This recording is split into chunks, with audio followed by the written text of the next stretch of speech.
You know that carbon NMR is a really powerful tool for assigning structures to organic compounds. And the key information that we get from carbon NMR is the number of types of carbons, and we can deduce significant information about the functional groups that are present by looking at the chemical shifts of each of the types of carbons. What you'll now learn is that Proton NMR gives you that kind of information, plus two more very important things, making it a much more powerful tool for structure assignment than carbon NMR. There are a lot of similarities, and let's look at the key aspects of Proton NMR, and you'll see they look a lot like what we said about carbon NMR.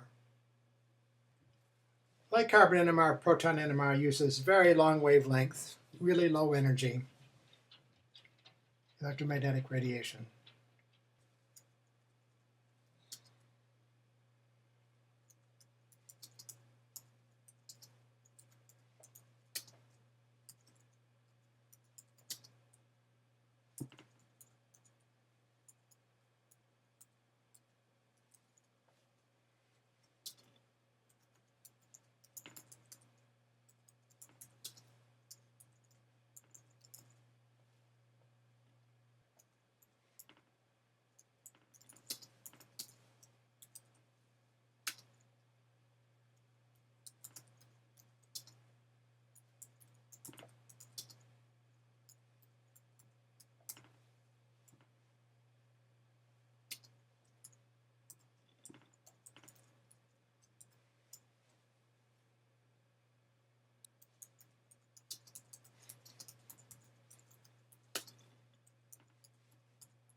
Like carbon NMR, we put a sample in an NMR tube.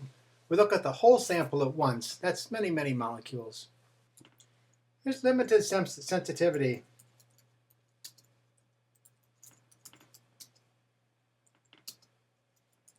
But better than carbon NMR.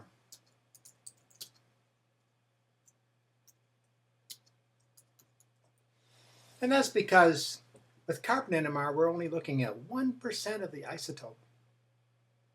All the rest is carbon-12 and we don't see it. With Proton NMR, 99.9% of the hydrogen is protium, so we see almost all of it, which helps a lot with the sensitivity.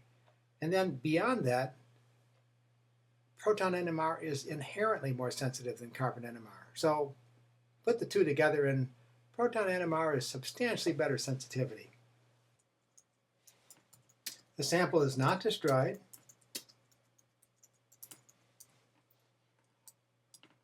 And we obtain qualitative information.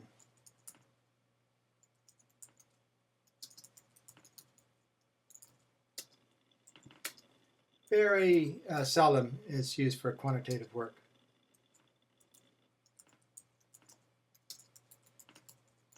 So we're basically answering the question of what is something, not how much of it is there. And for the qualitative information, we will see number of types of H's, the number of each type of hydrogen, the actual number of protons of each type.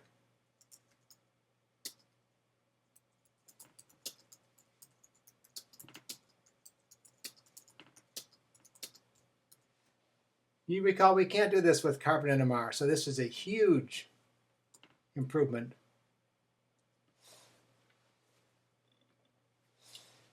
We will get chemical shift information,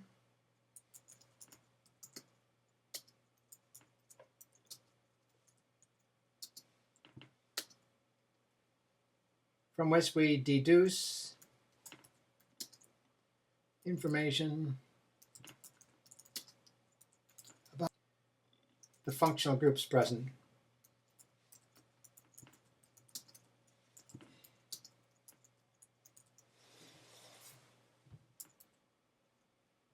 Like carbon NMR, we'll learn something about which functional groups are present, and we'll learn something about their relative proximity.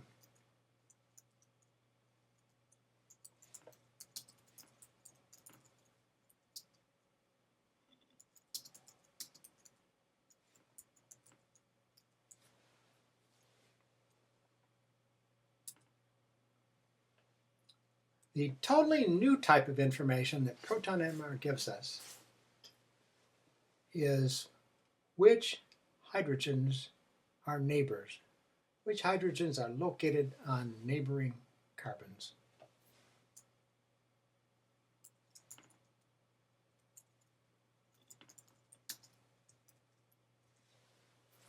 This is extremely powerful.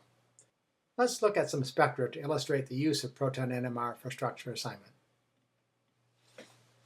Here's a spectrum taken from the SDBS database again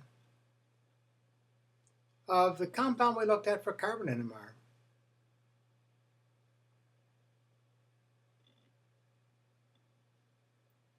You recall in carbon NMR we saw 1, 2, 3, 4 signals because there are 4 different types of carbons. In Proton NMR, you'll see 1, 2, 3 types of protons. Remember that this is a methyl group, so we'll put the 3 hydrogen in there maybe just to remind us that A is a signal from 3 hydrogens, B is a signal from 2 hydrogens, and C is a signal from 3 hydrogens.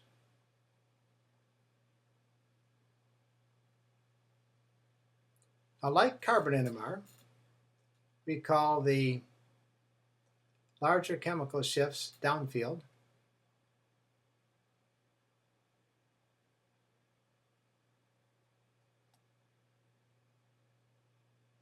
And these numbers in parts per million are called chemical shift.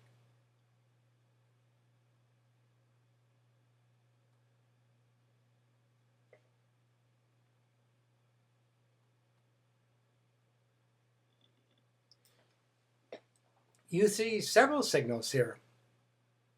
Not 3, but several. Well, let's take a look at that. These 3 signals together account for 1 type of hydrogen. The hydrogen that's most upfield, the one that's furthest away from the carbonyl group. So that would be C. So these guys are C. This large signal here, all by itself, is this methyl group that has no neighboring hydrogens. I'll talk about that in a minute. So this is A. And like carbon NMR, alkyl groups move a signal downfield a little.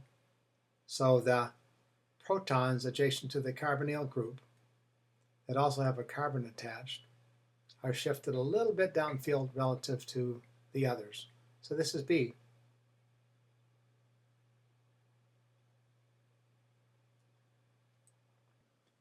This lone signal here is known as a singlet.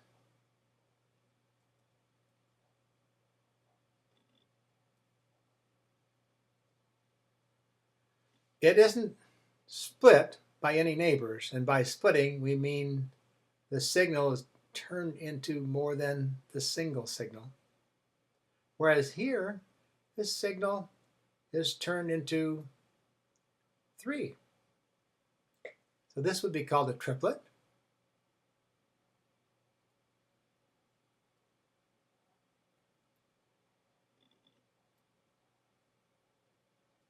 Because it's 3 signals. And this guy is 1, 2, 3, 4. The small signals on either side count 2. It's not an equal intensity 4 signal pattern, but rather The signals on the outside are smaller than the ones on the inside. This is called a quartet, 4 signals.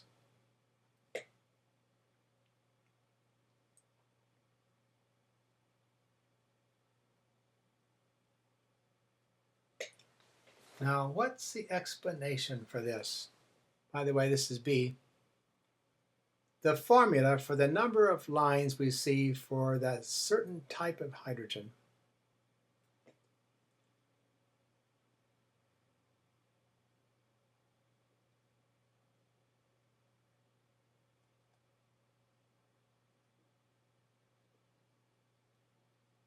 Equal the number of neighbors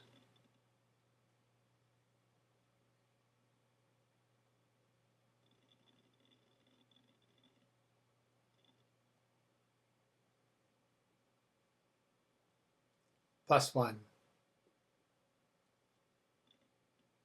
So, for example, when we look at the signal for B,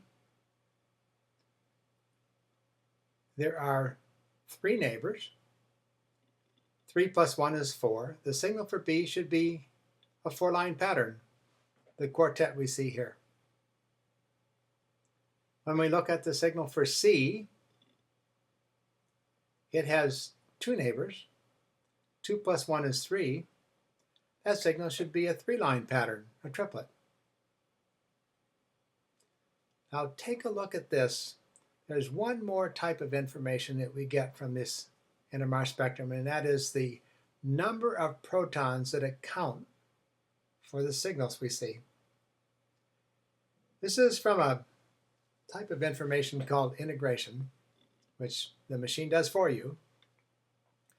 And you can determine exactly how many protons account for each of these signals. In the case we're looking at here, this is 2 hydrogens. This is 3 hydrogens. And this is 3 hydrogens. This 3 hydrogens for A corresponds to a methyl group, A, that has no neighbors. So by looking at the number of protons that account for this signal, and also noticing that it's unsplit, we know that this guy here comes from a methyl group having no neighbors. Very, very powerful.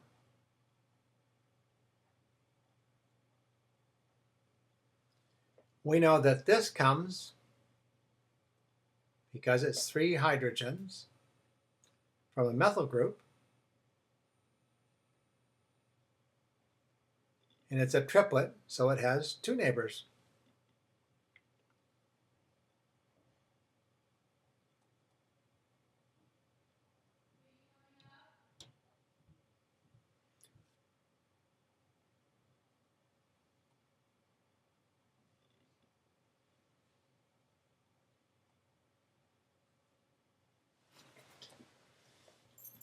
Finally,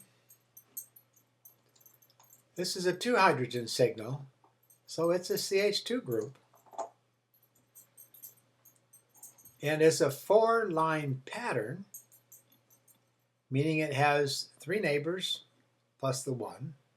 And the 3 neighbors must be, wouldn't you guess, a methyl group?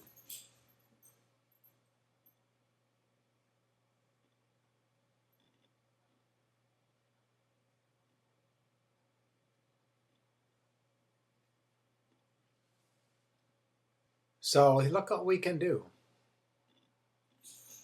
A CH2 group that has 3 neighbors and a CH3 group that has 2 neighbors. We can put these 2 guys together and deduce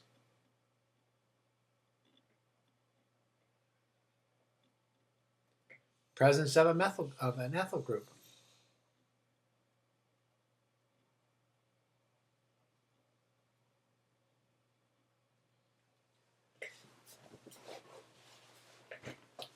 So now you see we have three types of hydrogens. A methyl group by itself, coming in a region that is characteristic of being next to a carbonyl. We have an ethyl group with a CH2 coming in a region that is characteristic of being next to a carbonyl. This pretty much nails down the structure. Let's look at another example. Again, from the STBS database. Looking at a structure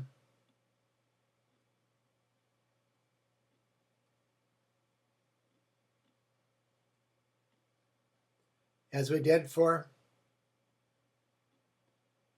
the carbon NMR of acetophenone. 3 hydrogens,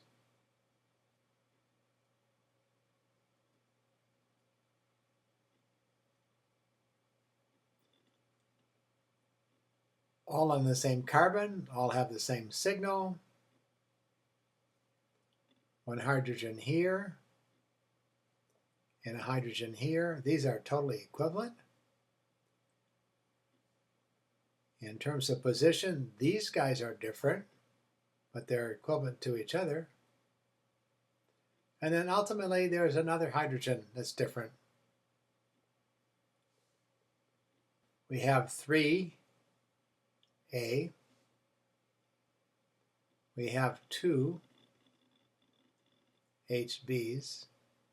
We have 2 HCs. And we have 1 HD. These 3 hydrogens have no neighbors, so they should come as a singlet at a region or chemical shift that says it's probably near a carbonyl. Look at this.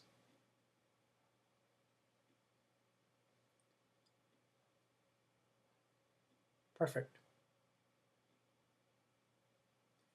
Now I can tell you that the integration for this signal is 3H compared to the integration for this signal is 5H. In theory, you can measure this from the spectrum, but in reality, we usually ask the NMR to tell us what the ratio of these signals is.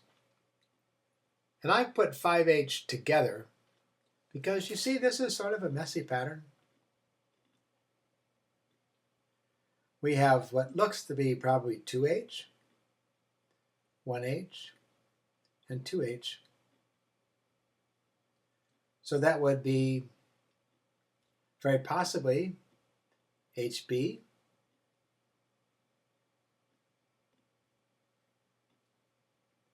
one H, it would be D,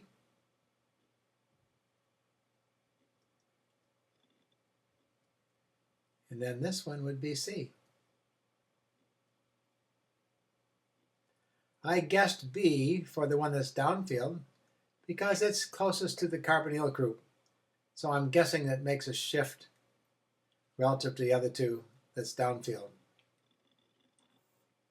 But in any case, we can see that the ratio is 2 to 1 to 2, which makes perfect sense for this aromatic structure.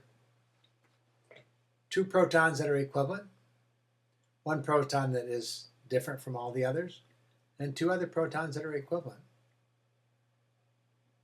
At the same time, we have a singlet methyl group, and this chemical shift suggests they're next to a carbonyl. It is almost impossible to miss the chemical assignment, the structure assignment here, as being acetophenone. So, you see that the proton NMR spectrum is terribly powerful. In addition to telling us the number of types of hydrogens and the chemical shifts of those types, which gives us some information about functional groups, it tells us exactly how many hydrogens, in a relative sense, account for each of these signals we observe. And it tells us Which protons are neighbors to which? By the way, we didn't do that analysis for this pattern because that's too difficult. These guys are not separated enough for us to really see the splitting that we would expect to see if we're able to sort that out. Okay, two examples. Relatively simple examples, I admit, but it should be clear that proton NMR spectroscopy is a tremendous tool for structure assignment.